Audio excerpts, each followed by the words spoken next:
especially from the Prime Minister and his office, we want to have a closer liaison. We have probably one of the most deepest, strongest relationship between China and Pakistan. But the interaction between our medias, our cultural interaction is not as good as a political relationship. So this idea, meeting today, is basically to improve this interaction. I especially want to take this occasion to congratulate China and the Communist Party. I think on its 100th, it is the anniversary of the CPC. Also, in Pakistan, we admire President Xi Jinping as one of the great statesmen of the modern world. We have admiration for him in Pakistan for two particular reasons. One, his commitment to fight corruption. The commitment that a society there must be rule of law in a society. In other words, the powerful must be brought under the law. And corruption is, when it destroys a country, it is when there is a corrupt elite which does not bring itself under the rule of law, and they are the ones who do the maximum damage. So I have watched the corruption drive, anti-corruption drive of President Xi Jinping, and we here in Pakistan are very impressed by the way he has so many high-level officials, ministerial-level people have been held accountable for their corruption. Secondly, and the most remarkable thing about China, which we all admire, is that the way they have brought so many millions of people out of poverty. The figure we are told is almost 700 million people have been brought out of poverty in the last 6-7 years. And recently, China announced that China has finally eliminated extreme poverty. So this is, I think, one of the most remarkable achievements of any human society. I don't think there is any precedent in history of a society achieving these great goals. And the third thing is that we in Pakistan are committed to strengthen our relationship with China politically, as well as in terms of economy and trade. CPEC is a flagship program in the BRI, and for Pakistan it is one of a program which gives us the greatest optimism and hope for our future economic development. And we have a high-level committee now to follow the CPEC projects. I'm going to Gwadar next week to oversee the projects, the pace which they are moving on, and to make sure that we meet our timelines. And then I'm hoping, Chinese labor also. yes, meeting the Chinese labor, who are working here, and yes, talk to them, interact with them. But also, I look forward to my trip to China, which is in the offing in the next month, 2 months, and to further strengthen both our political ties and our economic ties. Please go ahead. So, as Your Highness just say, that in 2020, the Communist Party already make a huge success in helping its people eliminate poverty.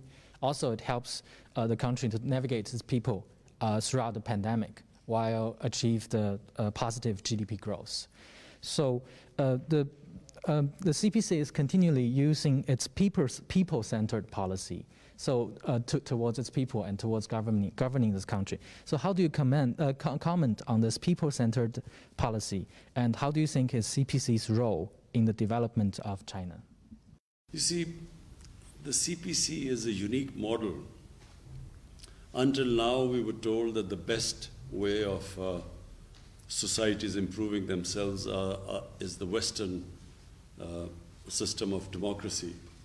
And we were told that that is the best way of progress of a society. But what the CPC has done is that it has brought this alternate model, and they have actually beaten all Western democracies in the way they have brought up merit in the society. You see, what is remarkable, a society succeeds if that society has systems which bring two things forward: meritocracy and accountability.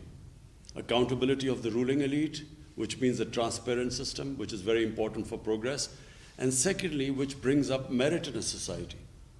So until now, the feeling was that democracy is electoral democracy is the best way where you get merit, leadership based on merit, and then hold that leadership accountable. But what CPC has done is that without that electoral democracy, it has actually achieved that and much better. What I saw in China when I visited the Communist Party headquarters and when they gave us briefings, their system of sifting talent and then grooming it and bringing it up, for me, is probably more remarkable than any democratic electoral democracy does not bring up that sort of meritocracy or can hold people accountable. And third thing is that it's a very flexible system. You know, when they want to change something, that system allows them to bring a change. In our society, for instance, in Pakistan, even in Western democracies, it's very difficult to bring change in a system because you're stuck in so many regulations, and democracy straitjackets you. So you cannot always do what is the best for the society because of all the impediments in our system. Whereas I find that in the greatness of the way China has improved so quickly is because they make changes very quickly. They feel that something is not working, they change it. The system allows them to change. And fourthly, of course, the long-term planning. They plan so far ahead. Sometimes in a democracy, in an electoral democracy, you only look for the next 5 years, and it contradicts long-term planning. Hi, Prime Minister. Very grateful. Thank you for hosting this meeting online on Ocean from China Daily. And I got a question. It's been 7 years since China and Pakistan established the diplomatic relationship as well as the friendship between those two. So among all the projects that the two sides have worked on, where do you see the future development direction and the cooperation direction of the China-Pakistan economic corridor, and which areas could be the focus points in the next few years? And how do you think of the importance of such cooperation for both countries? Thank you. Yes, thank you. You see, for me, where I see this relationship moving ahead, and I mean the economic relationship, because there is the political relationship, which is also very strong and moving ahead. But purely the economic relationship, I see the next phase of CPAC. And the next phase is for Pakistan, which is very exciting. We have these special economic zones. And, we hope that we hope to attract Chinese industry into these special economic zones by giving them incentives, because in Pakistan, the labor is much cheaper than in China, so we hope to attract that industry, which will benefit from our cheaper labor. And secondly, where we really want help from China, and we're already working on it, is agriculture. Because in China, your agricultural productivity is much higher than Pakistan. Pakistan is basically an agricultural country. And we haven't really concentrated so much on our agriculture to improve our productivity. So this is the second phase, because almost half our population lives off agriculture. And therefore, we hope that we can really benefit from the latest techniques in agriculture from China. So, Your Highness, my second question is related to the first one. I think you just made a great insight about the Communist Party's way of socialism democracy and also the Western-style electoral democracy. So my second question is, how do you view the leadership style of Xi Jinping as the core of the CPC party? What kind of image do you think he creates on the international stage? You see, President Xi Jinping, when I spoke to him, and Premier Li, what struck me was that the process which they have come through to become the Prime Minister and the President, they started work 30 years ago, and they started working right from the canton, the real village level. And from there, they worked all the way up. They went through all the processes. So really, it's that long struggle which is what makes a leader. And that sort of process is not prevalent in most of the countries that claim to have electoral democracy. You do not have that sort of process. So you look at the American president, he does not go through that sort of rigorous training for leadership like President Xi Jinping and Premier Li, and the way they work themselves up and the experience they got all the way from village and then to the province and higher levels. So when they get to the top, they are experienced. They completely understand the system. They understand how people live at the bottom. And which is why they have been able to, create this wonder of bringing so many millions of people out of poverty. So this is something quite unique for China. You do not see that in any other democratic system. I think, leave alone the rivalry now between America and China, this economic rivalry. But I can tell you that the world, no matter whatever they think of China, because there's a fear of China's economic dominance now. But apart from that, everyone has to admire what President Xi Jinping has done. His achievements, you see, leaders' achievements speak for themselves. And that's what President Xi Jinping has proved to the world. Your Excellency, how do you comment on the aid programs provided by China to Pakistan, including vaccine, infrastructure, vocational training, and in other social livelihood sectors? I think, first of all, the way China dealt with COVID was unique. I mean, considering that this pandemic started in China, the way China coped with it, and then when you look at the rest of the world, China really stands out in the way they dealt with this pandemic. And we are very thankful to China because, the way they helped us, the way they donated the vaccine to us. And really, Pakistan is after China, Pakistan is one of those countries which has actually done very well in the way that we dealt with the pandemic, the way which we coped with it. So Pakistan stands out, in this whole region. And one of the reasons is that China provided us the vaccine very early on, and where we immediately vaccinated the health workers. The first thing we did was vaccinate the health workers, and then went for the vulnerable groups. So, the people who were most at risk and we were all worried about were the health workers, because, they had to deal with the patients. And so we were always worried that, if they became demoralized, then, our health system would fail. So when we were able to, thanks to China, we were able to vaccinate them. That gave us a lot of confidence. My name is Liu Xin. It's a great pleasure to be able to talk to you, even via Zoom, on this very prosperous occasion when China is celebrating the 100th anniversary of the founding of the CPC. But this year is also a very special year for China and Pakistan, as both countries are celebrating 70 years of diplomatic relations, 70 years of friendship. So I'd like to ask you, based on what you just talked about the uniqueness of the Chinese system and the kind of strong relationship that Pakistan has fostered with China, what do you think the 70 years of friendship between China and Pakistan means for the region and for the world?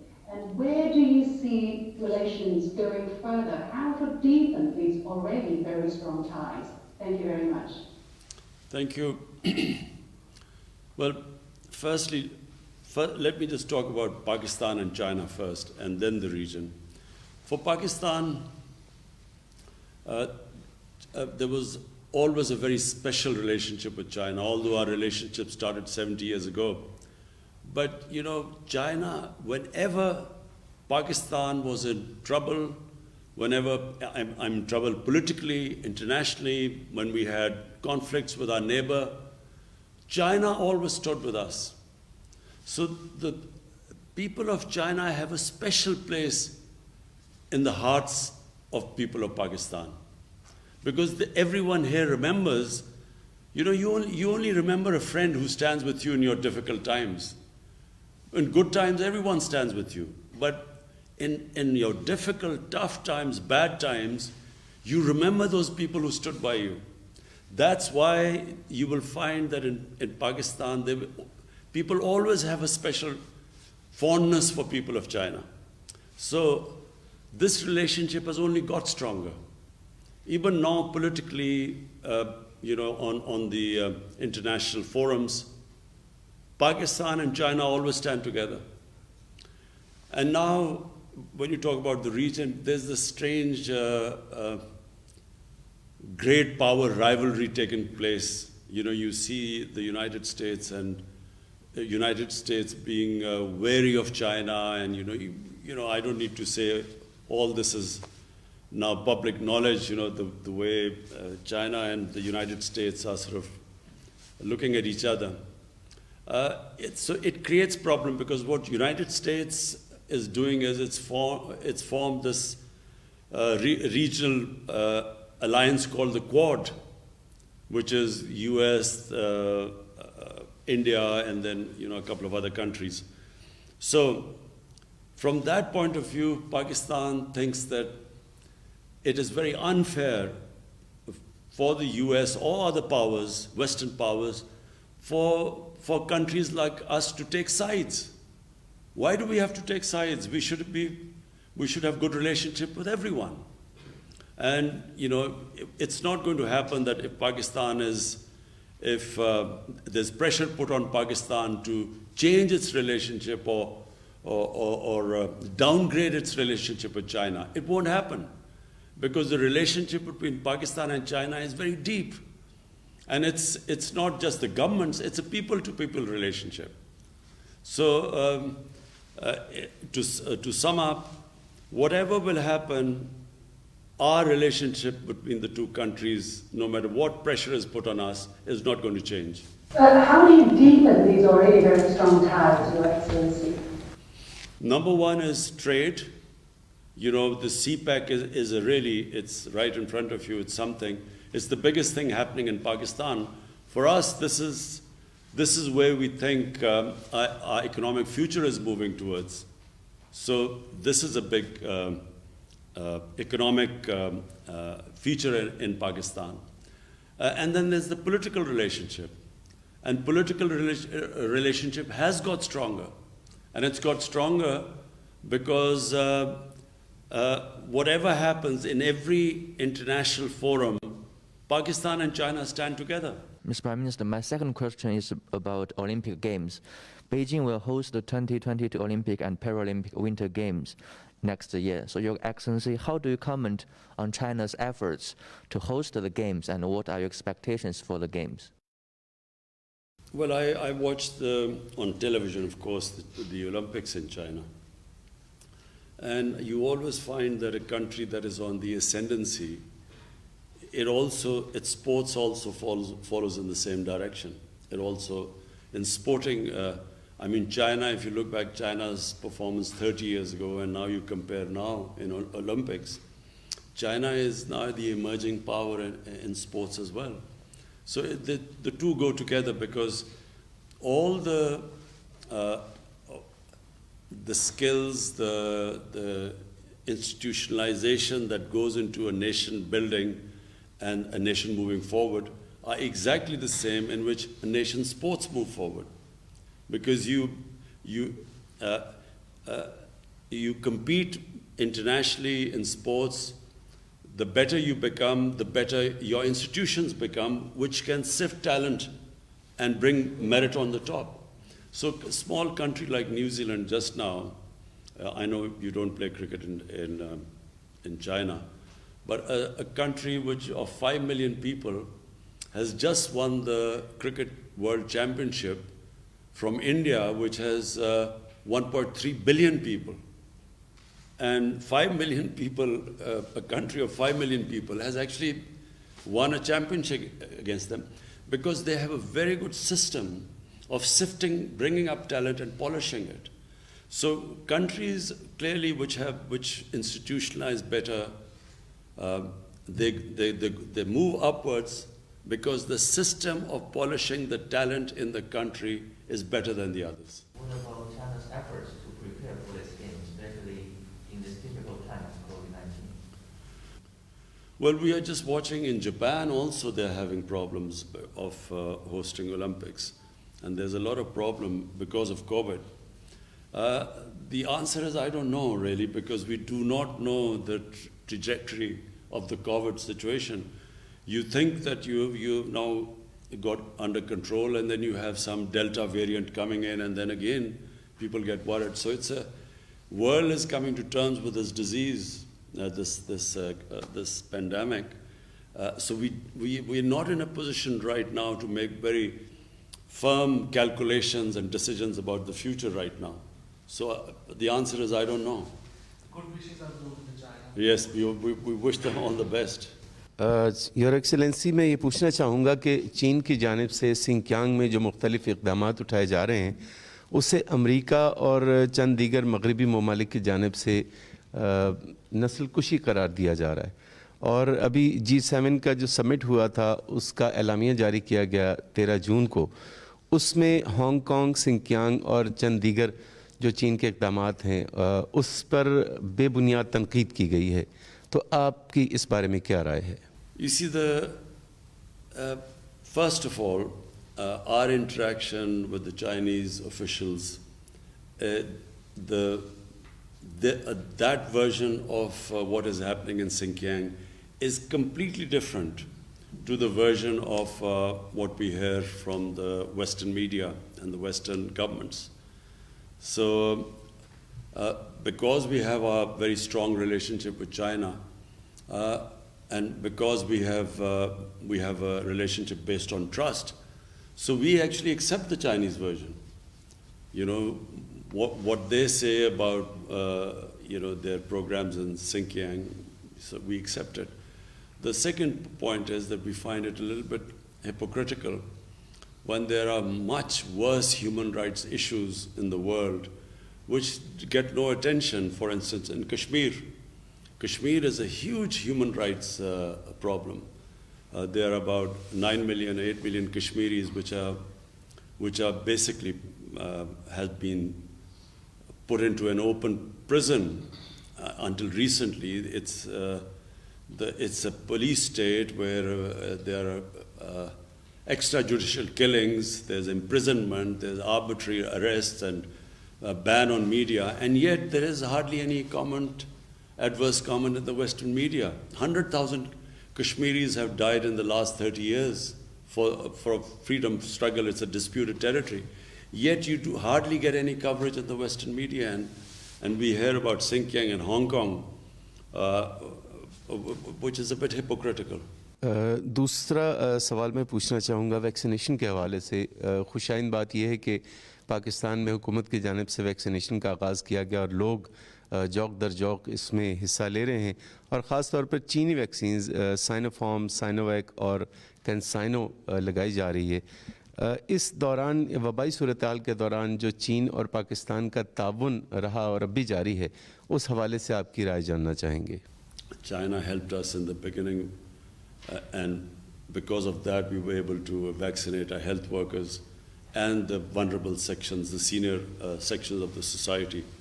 And even now, we have a very close collaboration going on with China. We are expecting another consignment coming soon. And so today we are expecting a consignment. And it is one reason that we have really been able to cope with this pandemic compared to all our neighbors. Yeah, this is the CONG family conference. So the previous reporters have already asked questions that I want to ask. So I want to ask a follow-up question regarding Xinjiang. We noticed that recently some Western media criticized you only because you didn't criticize China's policy in Xinjiang.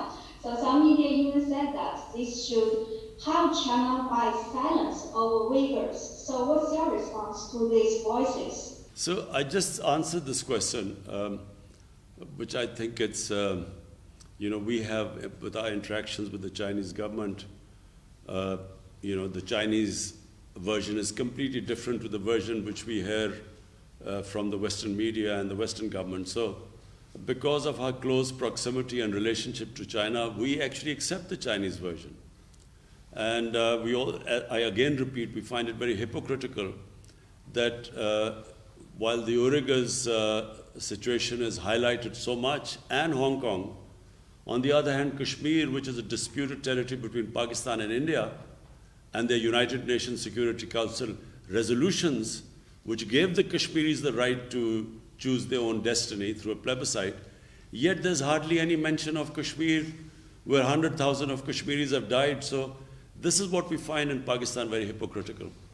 Now we notice that some people claim that a closer Pakistan-China relations will intensify conflict in the region because of India. So what's your comment?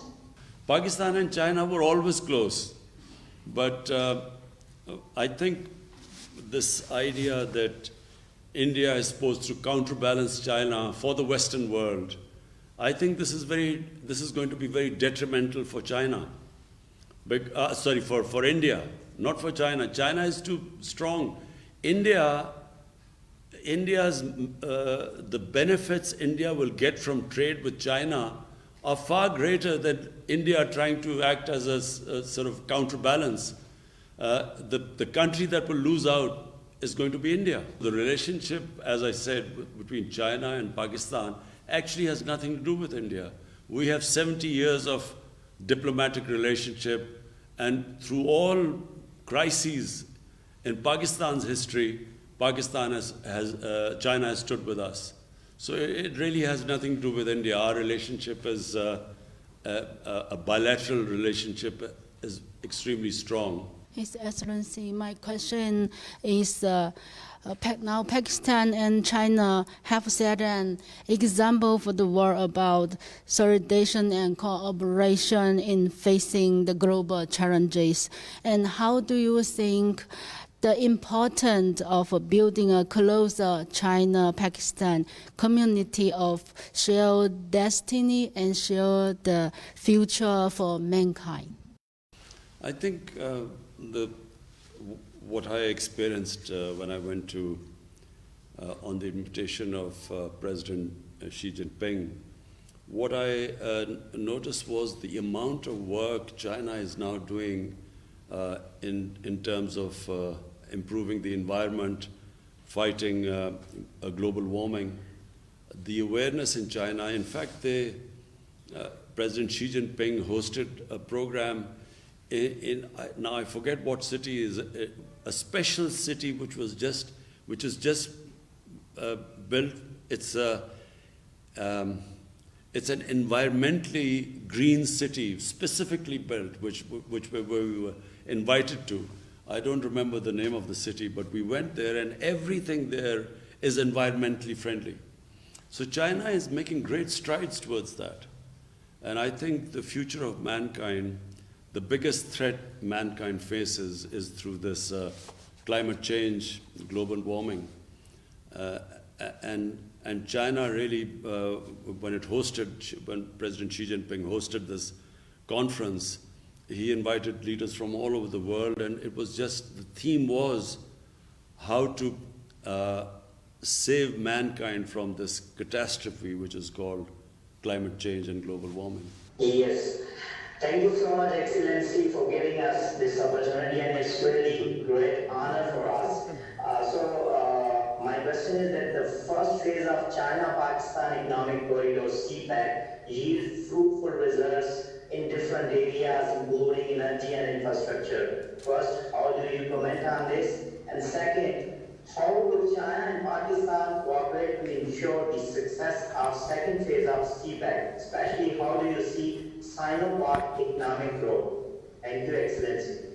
Firstly, the first phase of CPEC was connectivity, and then energy projects. So that was the first phase, because Pakistan had problems we were shortage of energy, and then of course the connectivity, which is what the CPEC initially was. Now the second phase is now deeper cooperation, and that is, from Pakistan point of view, the special economic zones. And the idea is to attract investment into these special economic zones, which will help employment in Pakistan, improve our growth rate, create wealth for our country. But equally important for us is help from China in our agriculture. Now, half of our population lives off agriculture, and the productivity of our agriculture, unfortunately, is extremely low. So we have compared the productivity in China, which compared to us is much higher, and then all the various technologies which are used in agriculture. So the second phase is for us our special economic zones, agriculture, also skills education. We are collaborating in getting skills education in Pakistan. How do you will speed up this China-Pakistan economic cooperation? We have already, now we formed a committee, which is, the whole point of that committee, the CPEC committee, is to monitor the CPEC projects and make sure that there are no impediments in their way. Okay. Your Excellency, my last question is about the future, the near future of international relations. As we're seeing with the new U.S. administration, there seems to be the talk of alliance of like-minded countries to counter some kind of other system or country. What is your understanding? How do you look at the trend, and what do you think is the implication if such a trend really picks up momentum? I find this deeply worrying for the world. I find this rivalry for no rhyme or reason. I find this worrying because then, just like in the Cold War, the world was divided between the Soviet camp and then the American camp. And so it created a lot of problems for countries who, they had to choose sides, either one side or the other. And then, for a short while, there was this, the whole worry was this war on terror. And the whole world was somehow involved in fighting terrorism. And now we see this emerging rivalry between China and the Western countries led by the US. Again, it's worrying. And people in Pakistan, we ask ourselves the question, why do we have to choose sides? We have a very deep relationship with China. And if someone asks us to choose sides, we find that China is our friend for 70 years through highs and lows. They've stood with us. So people in Pakistan have this great faith and trust in our friendship with people in China. So why should we be asked to take sides now? Why can't we have a relationship with everyone?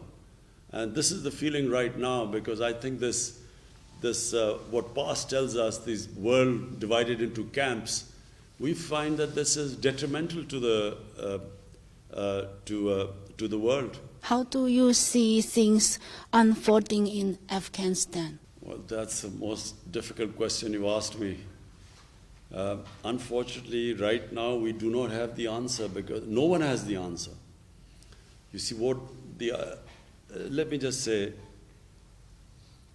the biggest mistake made by the Americans was that they kept on trying to find a military solution in Afghanistan when there was not one. They kept doing the same thing over and over and over again and thought they would get a different result. Because Afghanistan has a history, and they just cannot be dictated from outside. They do not accept outside power intervention. They do not like to be controlled from powers from outside. That's the history.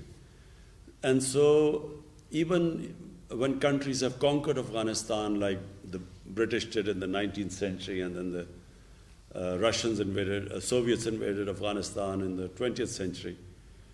You can invade Afghanistan, but when you stay there, it is very difficult to control the country because they are very independent-minded people. So this war in Afghanistan went on too long. It has created deep divisions in the Afghan society. When a war goes on for that long, when on both sides people have died, families have suffered, to bring them back together is not very easy. It takes time.